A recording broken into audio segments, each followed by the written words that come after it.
Picture this: a grand ballroom awash in glittering chandeliers, tuxedos and diamonds. A pregnant woman, trying her best to wear a brave smile, stands at the corner of the room as whispers swirl around her like a ravenous tide. Suddenly the mistress arrives, slim, stunning, radiating confidence, and zeroes in on her target. She offers a snide remark loud enough for all to hear, mocking the wife's blossoming belly and precarious situation.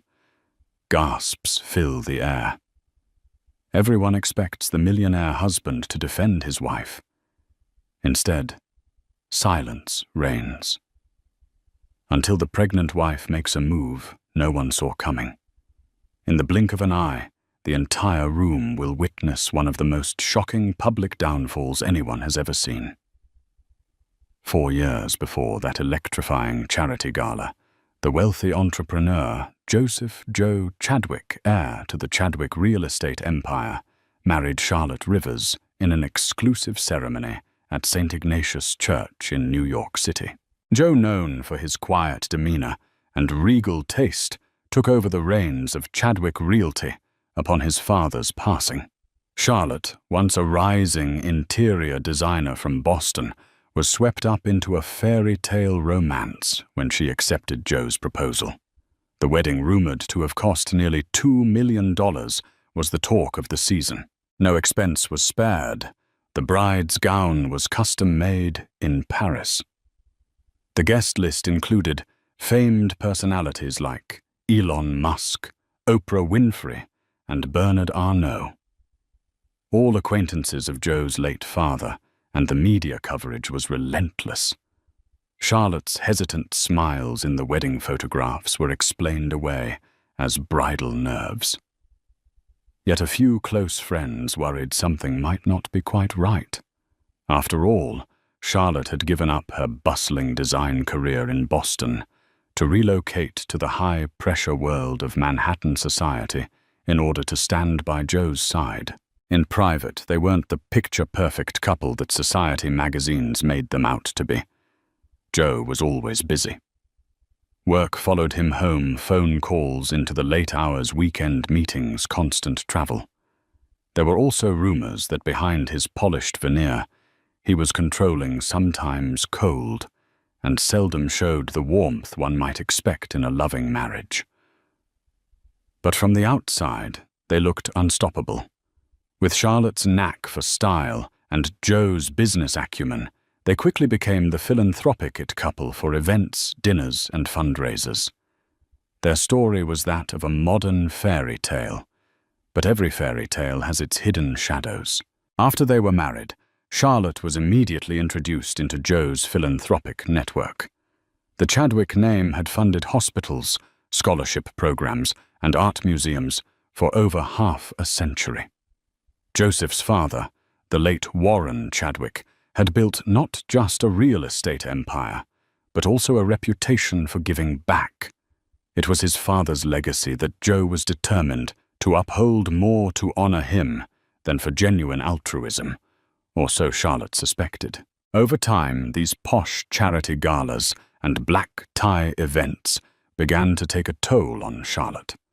She was expected to mingle flawlessly, to host dinner parties, to decorate lavish penthouses for donor gatherings, sometimes with less than a week's notice. If anything went awry, Joe's disapproval was palpable. He never yelled or cursed. Instead, a cold glare or a silent drive home would leave Charlotte feeling like she was walking on eggshells. Despite her reservations, Charlotte quietly endured the demands. Part of her believed that once the frantic pace of their new life settled, Joe would open his heart to her. She had, after all, married him out of a combination of love, admiration, and the desire to make him proud. Behind closed doors, Joe occasionally showed tenderness, praising her event coordination, patting her on the shoulder for a job well done, or gifting her with an elegant necklace after a successful fundraiser. These moments of warmth were fleeting, but enough to keep Charlotte hopeful. It was at one such fundraiser, an event supporting foster care initiatives in Manhattan, that Charlotte first met Georgina Frost, an up-and-coming socialite with a trust fund rumored to hail from a flamboyant Texas oil dynasty. Georgina was tall, raven-haired, and wore sky-high stilettos that seemed more appropriate for a runway than a philanthropic soiree. She caught Joe's eye from across the room. Initially, Charlotte thought nothing of it.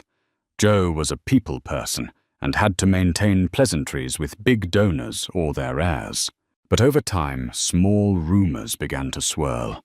Friends in Charlotte's circle mentioned seeing Joe and Georgina in the same corner of the same exclusive lounge on multiple occasions once without Charlotte. The staff at the Chadwick Foundation claimed that Georgina had become an active volunteer, working late nights at the office, often coinciding with Joe's schedule. Charlotte tried to quell her suspicions, reminding herself that Georgina was involved in philanthropic endeavors, much like everyone else in that circle.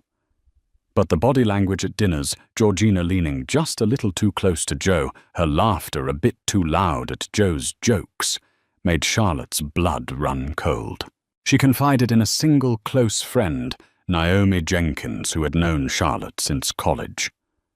Naomi was a lawyer who had seen enough marital disputes to sense red flags from a mile away. "Don't ignore your instincts," Naomi warned over an afternoon tea in Charlotte's penthouse. "If he's stepping out, you need evidence. You need to be prepared."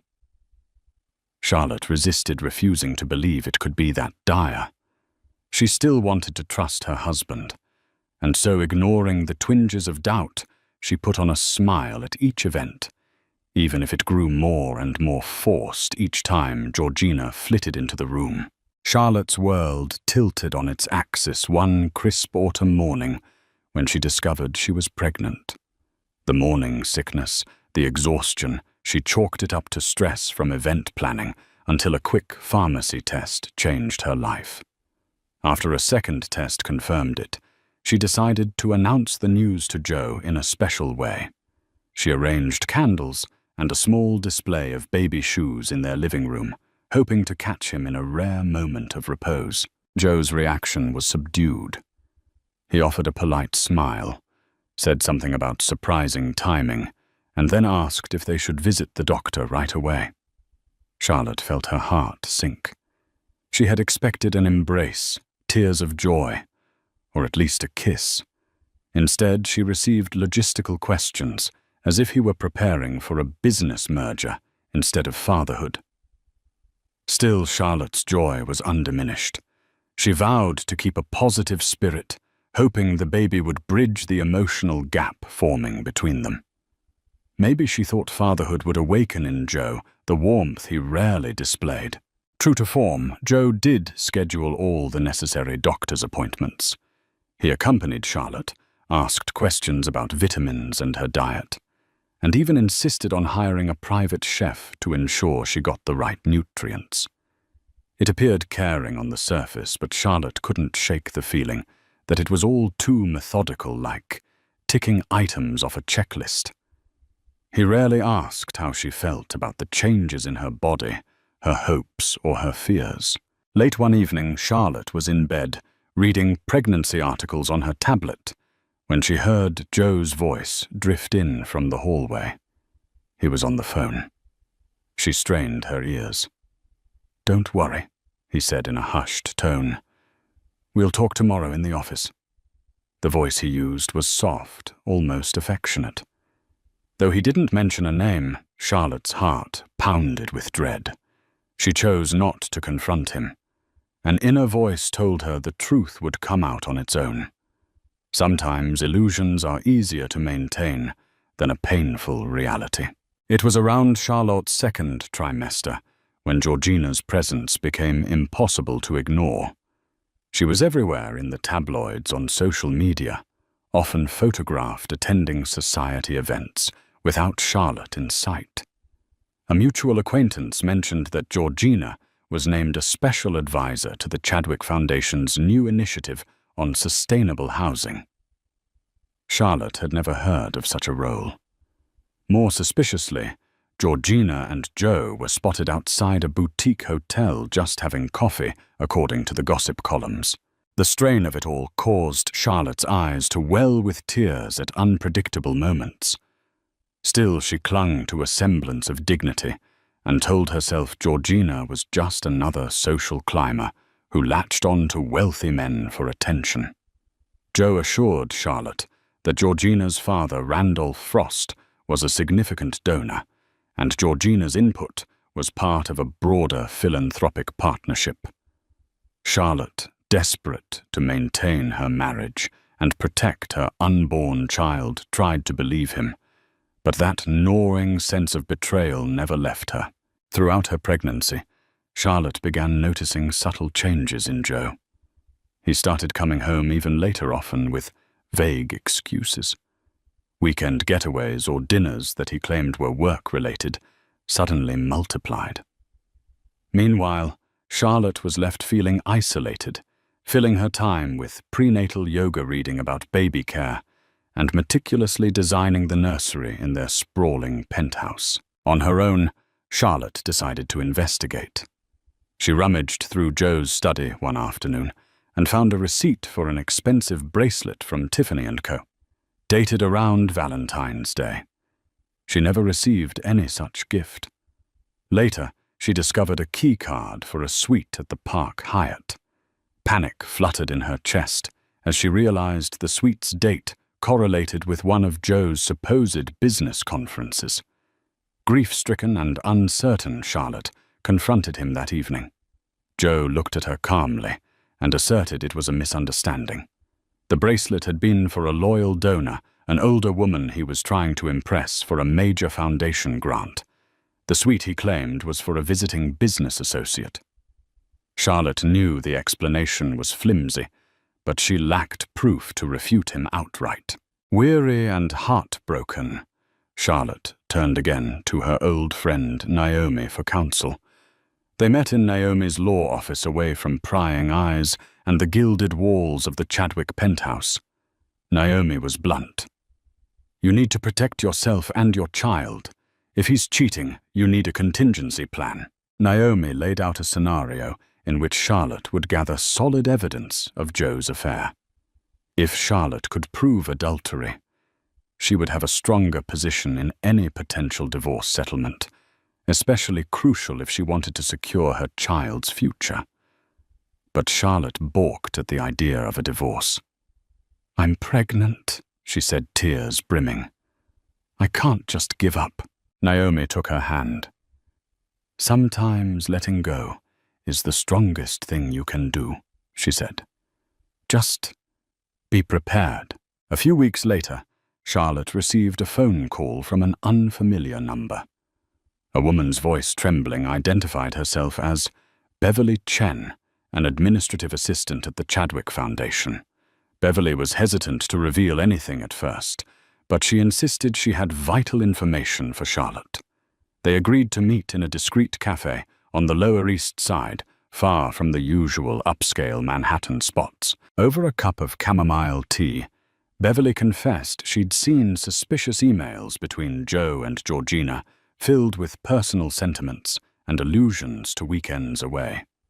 She had overheard phone calls where Georgina referred to Charlotte as the clueless wife, and most nauseatingly, Georgina would frequently say, "I can't wait until the baby is born, so we can ship it off to a nanny and have our fun." Beverly's eyes brimmed with tears, as if she couldn't bear to keep the secret any longer. "I know what it's like to be ignored," Beverly whispered.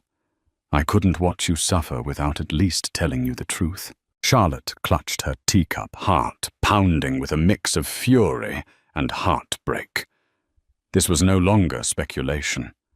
Joe was having an affair, and Georgina was mocking Charlotte, even ridiculing her unborn child. Armed with Beverly's revelations, Charlotte felt her resolve harden like steel. She was not the naive interior designer from Boston anymore, nor was she the docile wife who blindly followed her husband to every social event. She was a mother determined to protect her child. Charlotte decided to hire a private investigator, a recommendation that Naomi had made months ago. The investigator, a composed woman named Ellen Price, specialized in high-profile cases with absolute discretion. Within days, Ellen confirmed what Charlotte already suspected.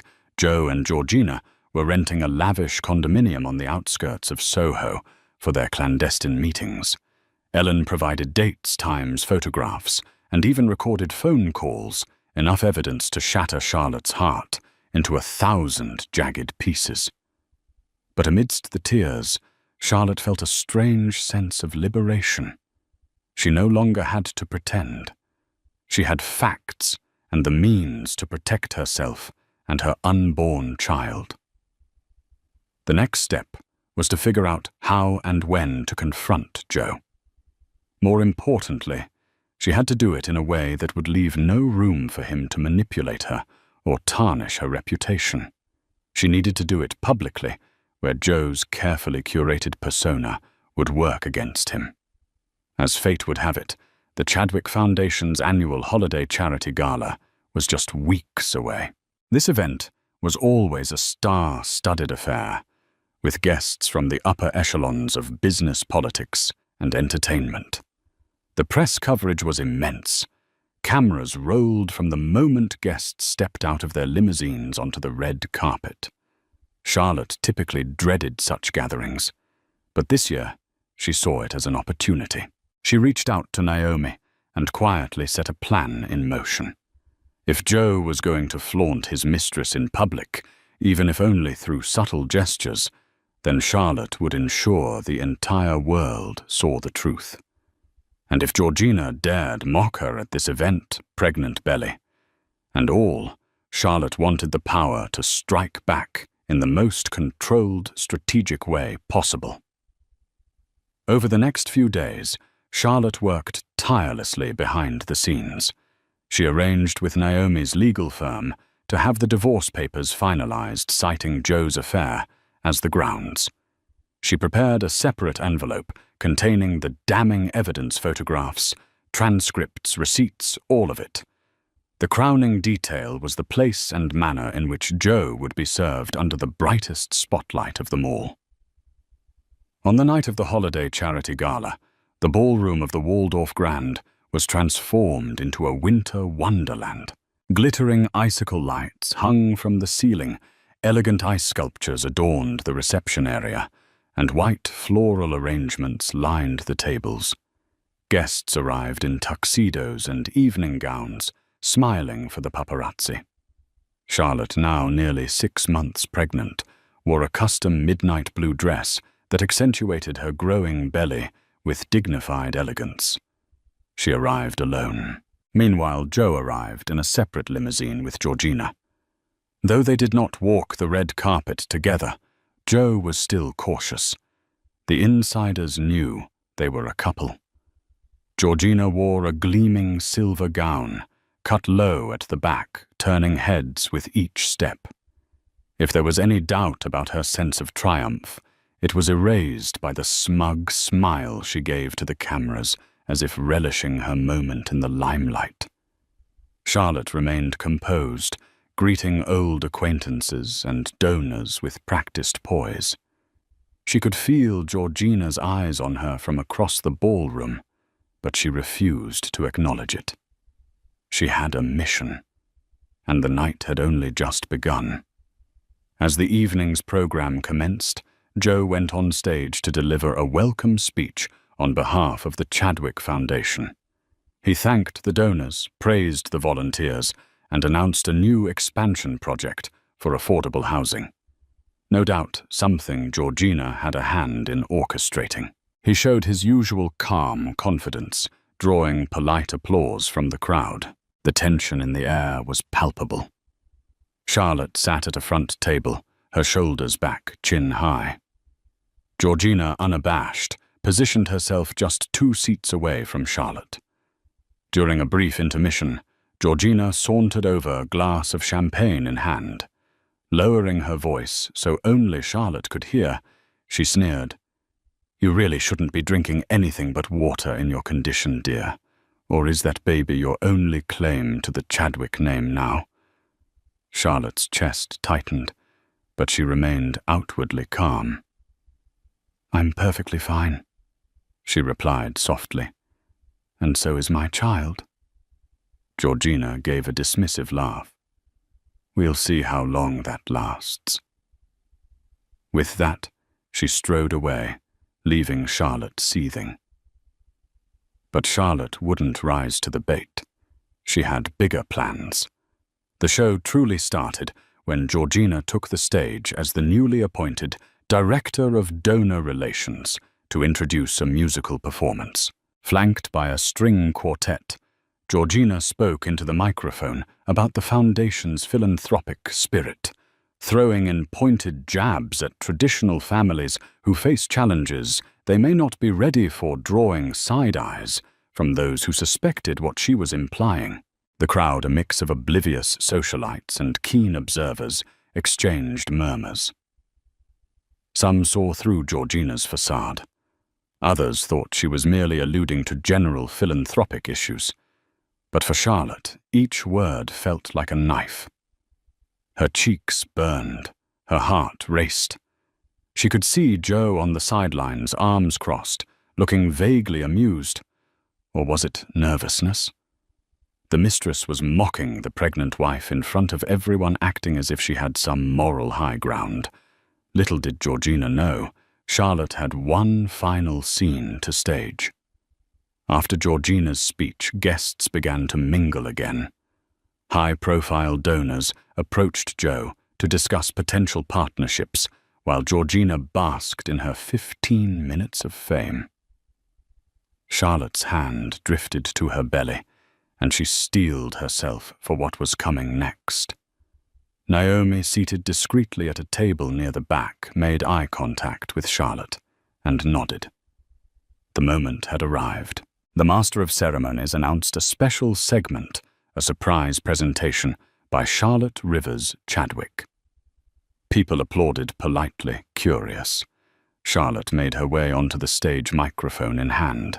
Spotlights illuminated her, revealing the slight tremor in her posture, but her voice when she spoke was clear and unwavering. She began by thanking the donors and expressing her gratitude for the philanthropic legacy of the Chadwick family. Her words carried a sincerity that contrasted sharply with Georgina's smug monologue. Then, with a calm that belied the turmoil in her heart, Charlotte took a steady breath. I would like to invite my husband, Joseph Chadwick, on stage for a brief announcement. The crowd clapped, and Joe approached his face carefully, neutral. Georgina stood in the shadows, arms folded, lips pressed into a thin line. She had no idea what was coming. As Joe joined Charlotte under the lights, she gave a poised smile. Joseph, for the past few months, we have supported each other through various philanthropic endeavors. At least that's how it may have appeared. The crowd fell silent, sensing tension. The cameras were rolling, capturing every moment. Charlotte continued.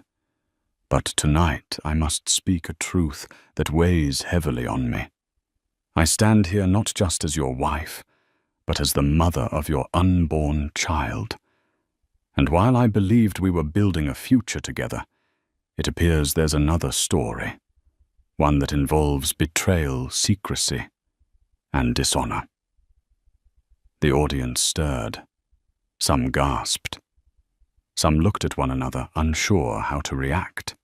In the corner, Georgina turned pale, her confidence wavering. Charlotte drew out a manila envelope and held it up.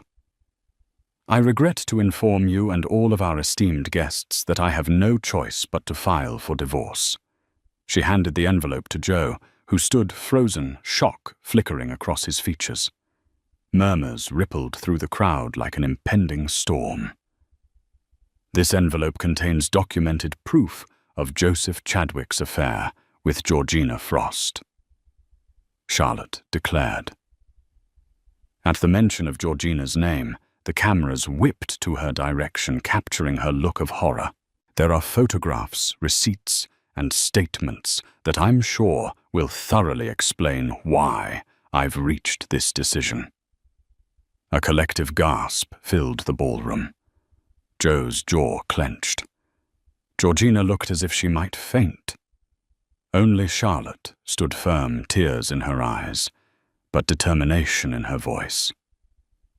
"I will not be mocked or humiliated," she concluded. "And I will not allow my child to grow up in a home built on lies. This ends now." Pandemonium erupted. Some onlookers tried to stifle their shock, while others whispered with glee. A few cameras remained trained on Georgina, who rushed forward and grabbed Joe's arm, her face contorted with anger. "You said you would handle this," she hissed loud enough for the nearest microphones to catch. Joe, visibly flustered, attempted to regain composure. "Everyone, please. This is a misunderstanding," he began, but Charlotte turned to him with a fierce gaze. "There is no misunderstanding," she said. "Not when there are hotel receipts, email correspondences, and pictures. If you want to lie, do it in court." Security personnel hovered around the stage, unsure whether to intervene. Joe signaled them to stand down, but Georgina, in a desperate attempt to save face, grabbed the microphone. "This is all slander!" she shrieked, eyes blazing. "You're just a jealous, hormonal woman who can't satisfy." She never finished her sentence. The microphone cut out courtesy of the quick-thinking sound crew, leaving the remainder of her tirade unheard by the public. At that moment, Charlotte felt the baby kick as if lending support from within. She closed her eyes briefly, inhaled the cold air of the ballroom, and slowly descended the stage. The final image captured by the news cameras was of Charlotte holding her belly, walking with unshakable grace, while Joe and Georgina were left on stage in the throes of a very public debacle. By the end of the evening, the gala was overshadowed by one headline: "Pregnant wife publicly serves divorce papers to millionaire Joseph Chadwick." Amid affair allegations. Social media lit up. Tabloids had a field day. Paparazzi swarmed outside the Waldorf Grand, clamoring for a picture or a statement. Charlotte escorted by. Naomi slipped into a waiting car and sped off, leaving the chaos behind her. Inside the limousine, Charlotte trembled. The emotional toll of that public confrontation weighed on her heavily. Naomi rubbed her shoulders. "You did what you had to do. Now let the lawyers handle the rest." Joseph attempted to call Charlotte repeatedly that night, but she ignored his calls. Georgina, too, was apparently sending messages, though Charlotte wouldn't stoop to read them. For the first time in months, Charlotte felt a strange sense of liberation. She was free from the charade, free from the lies. Even though her future was uncertain, she was no longer trapped in a loveless marriage ruled by deceit. By dawn the next day, every major news outlet and gossip website featured Charlotte's dramatic stand at the gala. Hashtags like #Chadwick Scandal and #Mistress Mockery trended on Twitter. In an unexpected turn, the public largely sympathized with Charlotte. People admired her courage, especially given her pregnancy.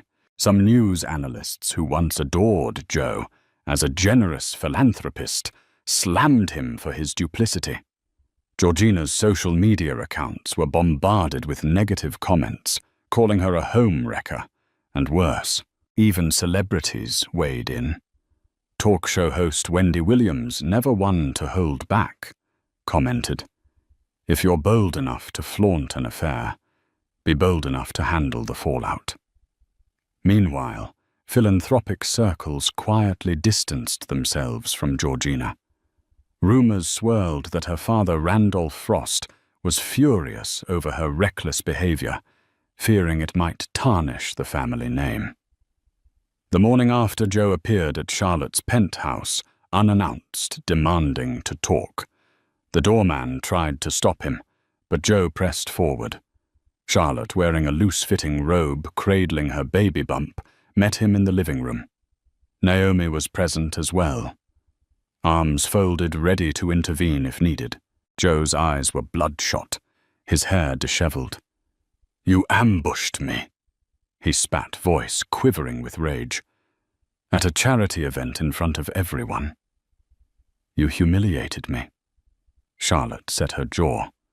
"I told the truth," she replied, voice steady. "You humiliated yourself the moment you took Georgina to bed." He raked a hand through his hair, pacing. "We could have handled this privately. The donors are in an uproar. The board is calling for my resignation." "Consequences of your actions," Charlotte interjected. "I owe you no sympathy."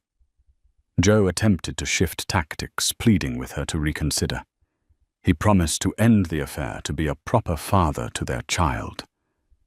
But each word fell flat. Charlotte stared at him, tears swimming in her eyes, remembering the months of suspicion, the late-night calls, the hateful mockery from Georgina. She shook her head. "I'm done," she said. "If you truly want to be a father, you'll do so under the terms I dictate through my legal counsel." With that final statement, Charlotte walked away, leaving Joe in stunned silence. Naomi followed him to the door, escorting him out. Once he was gone, Charlotte retreated to her bedroom and allowed herself a moment to break down. The tears flowed in torrents. She grieved for the marriage she thought she had, the love she had once believed could grow, and the father her child might never truly know. Yet beneath the heartbreak burned a steadfast determination. Charlotte swore she would protect her baby from any future manipulations. If Joe wanted to be involved, it would be on her terms, not his. And as for Georgina, Charlotte's hopes were that Joe would one day realize the difference between a fleeting affair and real companionship, though Charlotte no longer cared to witness that lesson unfold. Over the next few weeks, Naomi and her team tirelessly negotiated the divorce terms. Joe initially resisted refusing to settle with the full demands Charlotte proposed, particularly her request for sole physical custody. He insisted he wanted equal rights to the child, claiming that the baby was as much his as hers. Charlotte's legal team argued that his unstable behavior and proven infidelity were grounds to limit his parental involvement until he showed genuine responsibility. Meanwhile, Georgina vanished from the social scene. Rumors circulated that her father had cut off her allowance and scolded her for bringing such disgrace to the family name. Some said she was hiding out in Europe, others that she was staying at an upscale clinic in California, dealing with emotional stress. Charlotte paid no attention. Georgina's fate was no longer relevant to her life. The winter months were especially cold that year. The swirling snow outside matched the swirling uncertainties in Charlotte's life. Despite all the turmoil, she found solace in preparing for her baby's arrival. She busied herself with setting up the nursery, folding tiny clothes, researching strollers, and reading parenting books. Each little act reminded her that there was hope, there was joy to be found in the new life forming inside her. She also began returning to her roots in interior design, taking on small projects for close friends. It was a way to reinvigorate her creativity and reclaim a piece of her old self, the Charlotte who had her own aspirations and wasn't defined by the Chadwick name. Occasionally, she would wonder if she had done the right thing by going so public with the divorce.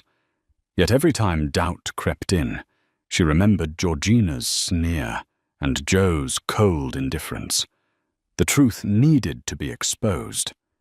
In a bid to salvage his reputation and the Chadwick Foundation's donor base, Joe scheduled a press conference at the Foundation's headquarters. He read a prepared statement in which he apologized to anyone who was hurt by my personal decisions, and he specifically mentioned regret for his failures as a husband. Publicly, he pledged to continue serving as a board member, but stated he would step back from his day-to-day leadership role, citing personal reasons. The apology garnered mixed reactions. Some lauded him for owning up to his mistake. Others scorned him for not doing so sooner. Charlotte watched a snippet on the morning news. She noted how carefully crafted his words were. Not once did he mention Georgina by name, nor did he address the baby directly. She found it lacking sincerity. But at least the public pressure had forced him to acknowledge wrongdoing, a small victory in Charlotte's eyes. As Charlotte advanced into her 7th month of pregnancy, her emotional states oscillated wildly. She was elated at every kick and movement from her unborn child, yet nights were often sleepless, filled with anxiety about the future. Would she be enough for her baby? Could she provide the love and stability required all on her own? She had resources, yes, but money was never a substitute for emotional support. Sometimes thoughts of Joe haunted her dreams. She recalled the early days of their relationship dinner dates, walks along the Hudson laughter at random jokes. She wondered if she had romanticized their union, or if there had been genuine affection that both of them simply failed to nurture. Even so, she recognized that those fleeting good memories did not excuse the betrayal. The man who had once brought her roses had also shattered her trust. Loneliness became Charlotte's constant companion, so she took Naomi's suggestion and joined a prenatal support group. Meeting once a week, she sat in a circle of expectant mothers who shared their own stories, some unwed, some in rocky marriages, others blissfully happy. Oddly, it comforted her to hear other women's struggles. She realized that heartbreak could strike anyone, regardless of social standing. Over cups of herbal tea, she made new friends who reminded her that pregnancy, while challenging, was also a transformative journey. One of them, a soft-spoken musician named Felicity, was also estranged from her partner. The two bonded over their shared fears and hopes, forging a new sisterhood that transcended wealth or status. With every meeting, Charlotte felt her wounds begin to mend, her self-confidence inching back. One evening, as she dozed on the couch, Charlotte heard a knock at the door. Cautiously, she opened it to find Joe standing there, holding a small stuffed bear. She almost closed the door in his face, but curiosity held her in place. "May I come in?" he asked quietly. Against her better judgment, she nodded. He stepped inside, looking around the penthouse as if it had grown unfamiliar. In a halting voice, he said he wanted to talk about co-parenting, to figure out a schedule and support system that wouldn't stress Charlotte out. Charlotte listened carefully. For the first time, Joe showed genuine concern for the baby's well-being, rather than the optics of the situation. He expressed how he regretted his actions, though he stopped short of fully acknowledging the damage. Still, it was the closest thing to real remorse Charlotte had heard from him. She agreed to let him attend the final ultrasound appointment, but she made it clear that this changed nothing about the divorce proceedings. Joe left after half an hour, leaving the stuffed bear on the coffee table, a small, possibly sincere gesture. At the ultrasound session, Joe joined Charlotte in the exam room. Awkward silence stretched between them until the technician began the scan. The rhythmic thump of the baby's heartbeat filled the room. The screen flickered, revealing the outline of a tiny face. Charlotte felt tears spill onto her cheeks. Joe, too, looked visibly moved, his eyes misting over. For one fragile moment, they were simply two people witnessing the miracle of new life. The swirl of legal battles, infidelity, and heartbreak receded into the background. When the technician handed them the printed ultrasound images, Joe gently touched Charlotte's hand. She didn't pull away.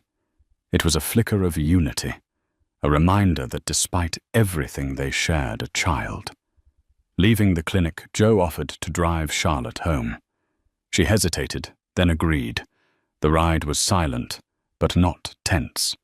It was as if they both realized this was a pivotal moment. How they handled co-parenting would shape the baby's life forever. In the weeks that followed, Joe's lawyers reached out with revised divorce terms.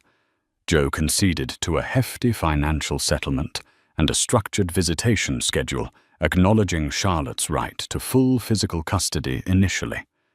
A joint therapy session was proposed specifically geared toward co-parenting strategies.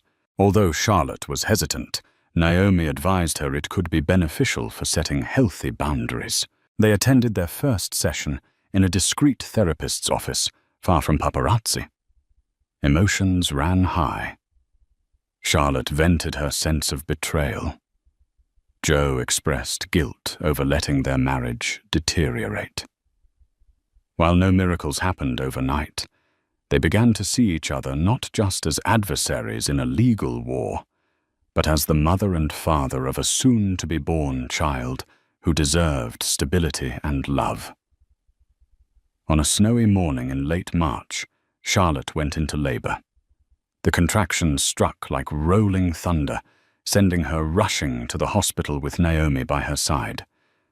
Joe arrived an hour later. Breathless anxiety etched across his features. Despite the tension between them, Charlotte allowed him in the delivery room, knowing that this moment transcended their broken relationship. After a grueling labor, a piercing cry announced the arrival of a baby girl. The medical staff placed the infant in Charlotte's arms. Through tears of exhaustion and joy, Charlotte gazed at her daughter. Tiny fingers grasping the air, eyes tightly shut. Joe stood beside her, wiping tears from his own cheeks, carefully placing a hand on the baby's head. In that instant, the bitterness of the past year melted away, replaced by awe for the life they had created together. While they were no longer husband and wife, they had forged an unbreakable bond as parents. Once news of the baby's birth leaked, tabloids clamored for details. Speculations about the child's name weight and Joe's involvement ran rampant. Charlotte remained tight-lipped. She refused to give interviews, valuing her newborn's privacy above all else. Joe, too, stayed silent, only releasing a brief statement through his lawyers. We are grateful for a healthy delivery and respectfully request privacy as we focus on our daughter's well-being. Georgina was conspicuously absent from the narrative. No statements, no social media posts. It seemed she had retreated, completely cast out by high society circles that once welcomed her. In a world where reputation meant everything, Georgina had burned too many bridges. Whether she felt remorse or shame, no one could say. As Charlotte recovered in the hospital, Joe visited daily to see the baby. The tension that once choked their every interaction was replaced by a measured civility.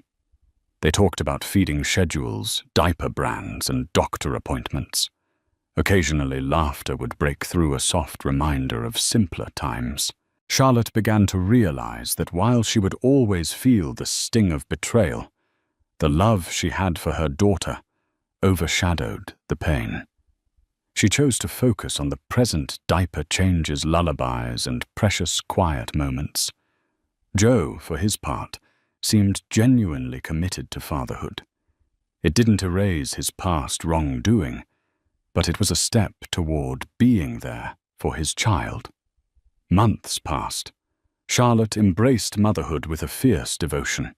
She also resumed taking more interior design clients, balancing her time between caring for her daughter, whom she named Isabella, and cultivating her re-emerging career.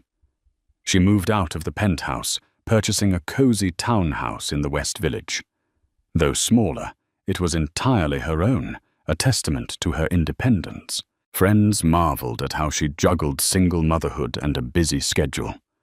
Charlotte, though, found a strength within herself she never knew existed. The heartbreak from Joe's affair and the public spectacle of the divorce had forged her into a stronger woman. She cherished the quiet evenings rocking Isabella to sleep, finding in those tender moments a sense of fulfillment she had long craved. On weekends, Joe took Isabella to the park or on short visits to his own residence. The arrangement went smoothly, thanks in large part to the therapy sessions and the clearly defined legal agreement. Charlotte sometimes felt pangs of sadness, seeing Joe cradle Isabella memories of what could have been drifting through her mind. But she resolved to keep the peace for Isabella's sake. Over time, they found a rhythm. While Joe remained somewhat distant emotionally, his love for Isabella was evident.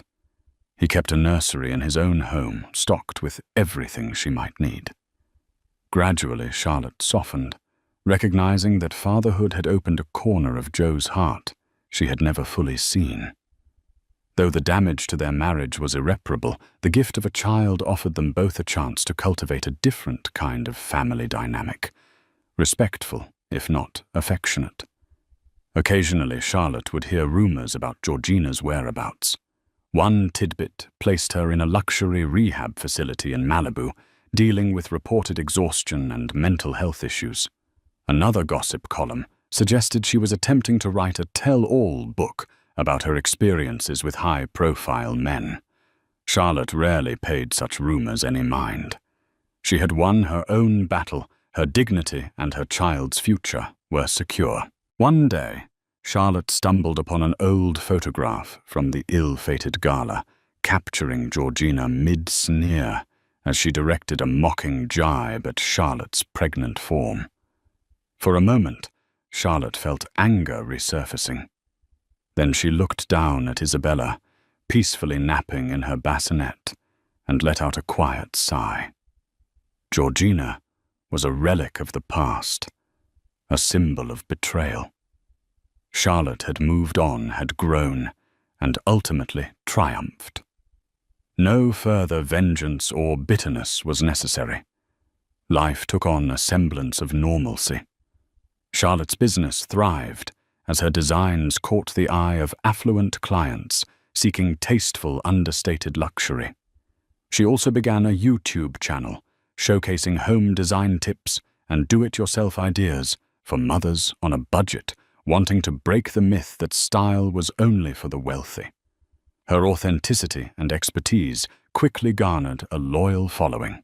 Isabella grew rapidly, babbling her first words and taking tentative steps across the living room floor.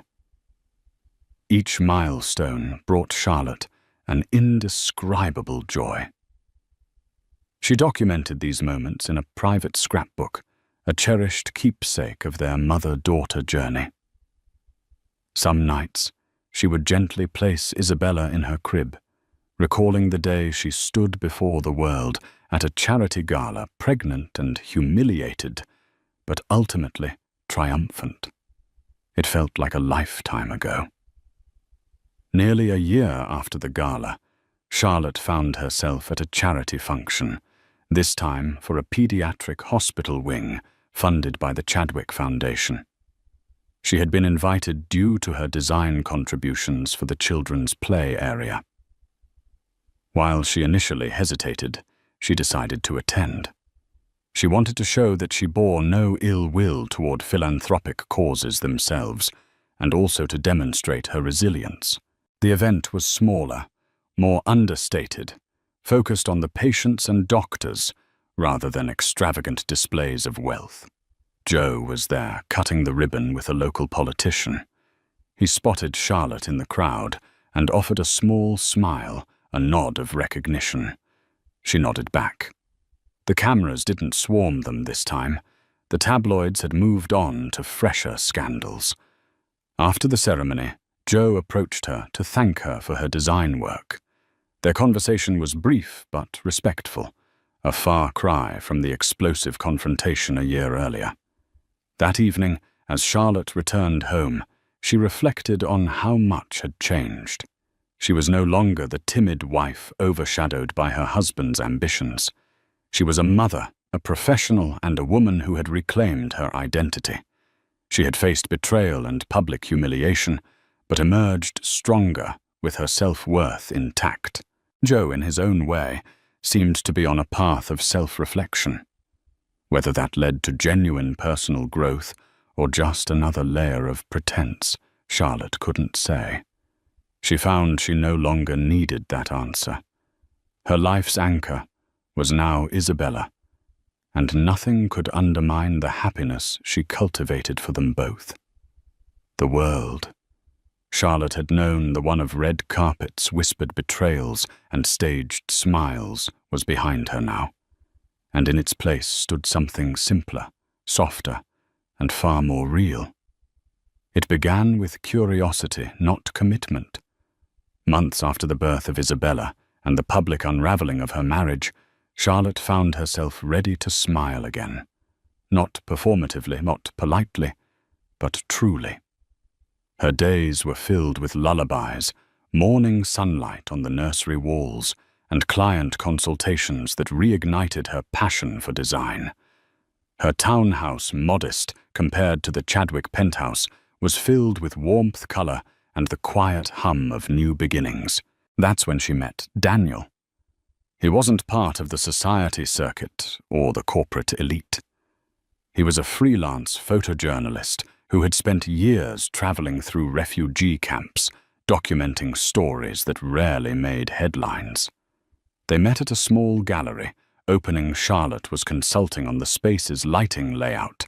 Daniel had 3 photographs in the exhibit. Their conversation began over a shared admiration for vintage Polaroid tones, and turned into coffee, then phone calls, then long walks pushing Isabella's stroller through the West Village. Charlotte was cautious. She told Daniel everything: the scandal, the divorce, the media circus. He didn't flinch. "Everyone's carrying a past," he said once. "I'm more interested in how people carry it than in the weight itself." That stayed with her.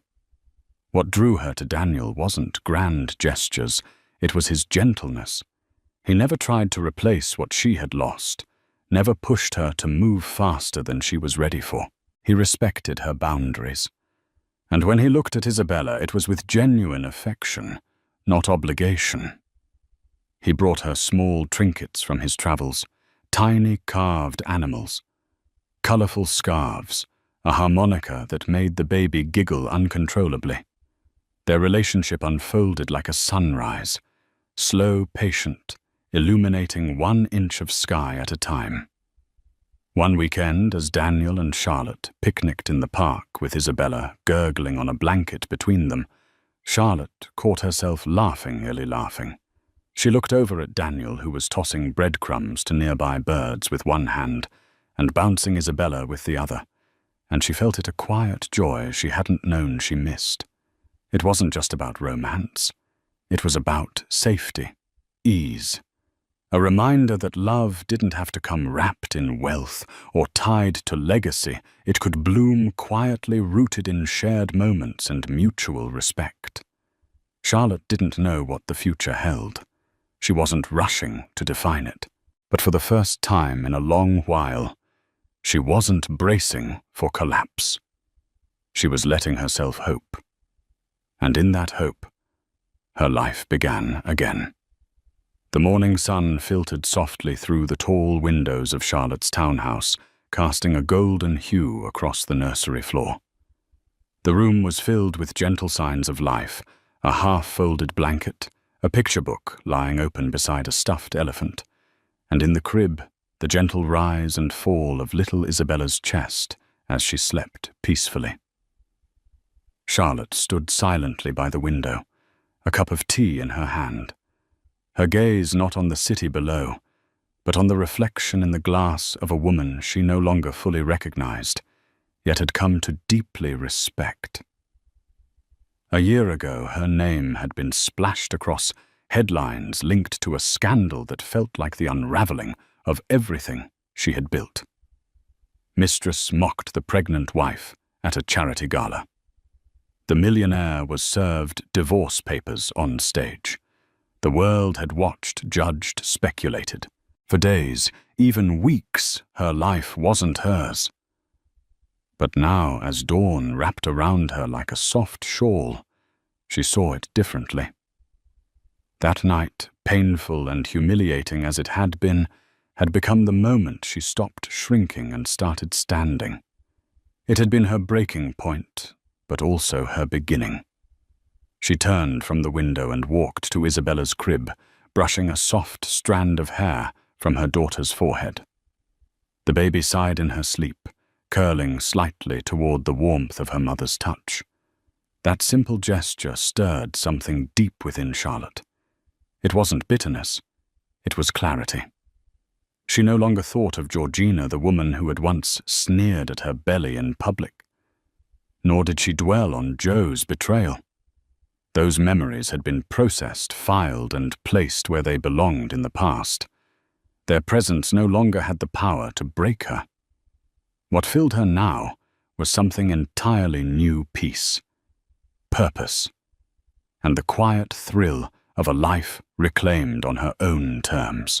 Her business was thriving. Her YouTube channel, once a hesitant idea born in the stillness of heartbreak, had found its voice. And more than anything, her home now echoed with love, laughter, and the steady rhythm of a mother and daughter learning the world together. Some might still call what happened to her a scandal. Others might forever link her name to a public takedown. But Charlotte knew better. It wasn't a scandal, it was a rebirth. She pressed a kiss to Isabella's forehead and whispered, "We made it." And in that simple truth, she found everything she ever needed to know. Thank you for joining me on this emotional roller coaster of love, betrayal, and ultimate triumph. Charlotte's story reminds us that even in the darkest moments, when a pregnant wife is mocked in front of high society and a millionaire husband's betrayal plays out on the biggest stage, courage can shine through. She transformed heartbreak into empowerment and emerged stronger than ever, not only for herself, but for her child's future. If this dramatic journey captivated you, please help the channel grow by liking this video, sharing it with fellow drama lovers, and subscribing for more real-life inspired tales of resilience and intrigue. Your support enables us to keep bringing you stories that light up the screen and stir the soul. Until next time, remember, no matter how dark the night, a new dawn of hope is always just around the corner. Thank you, and see you in the next video.